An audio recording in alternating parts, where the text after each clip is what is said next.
ఈరోజు Netaji service team ఆధ్వర్యంలో వరంగల్ పోచమ్మ మైదాన్ సెంటర్లో నేతాజీ సర్వీస్ టీం సహాయక కోశాధికారి మండసాయి అదేవిధంగా అమర్నాథ్ గారు 100 కిలోల పెరుగు సహారంతో మజ్జిగ పంపిణీ కార్యక్రమాన్ని నిర్వహించారు. నేతాజీ సర్వీస్ టీం అధ్యక్షులు మొగసాని శంకరద్వై మాట్లాడుతూ వేసవి కాలంలో శరీర ఉష్ణోగ్రత గణనీయంగా పెరిగిపోవడం వలన వడదెబ్బ తగిలే అవకాశం ఉంటుంది.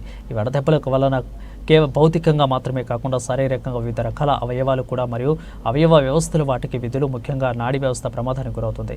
ఎండ తీవ్రత ఎక్కువగా ఉన్న ఈ వేసవి కాలంలో క్యారెట్, జీలకర్ర, కొత్తిమీర కలిసిన మజ్జిగ తాగడం వలన శరీరంలోని వేడి తగ్గించడంతో పాటు విలువైన పోషకాలు అందిస్తుందని అన్నారు. ఇక బాటసారిలో ప్రయాణికులు మజ్జిగ పంపిణీ కార్యక్రమాన్ని చేపట్టి నేతాజీ సర్వీస్ టీం వారికి అభినందనలు తెలిపారు. ఈ కార్యక్రమంలో నేతాజీ సర్వీస్ టీము బరుపాటి అనిల్ విధంగా చెల్పూరి హరీష్, పిట్ల శివ, బరుపటి రాజు, మండ ప్రణయ్, వినయ్, దశరథ పరికి, వెంకటేష్ తదితరులు పాల్గొన్నారు.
ठीक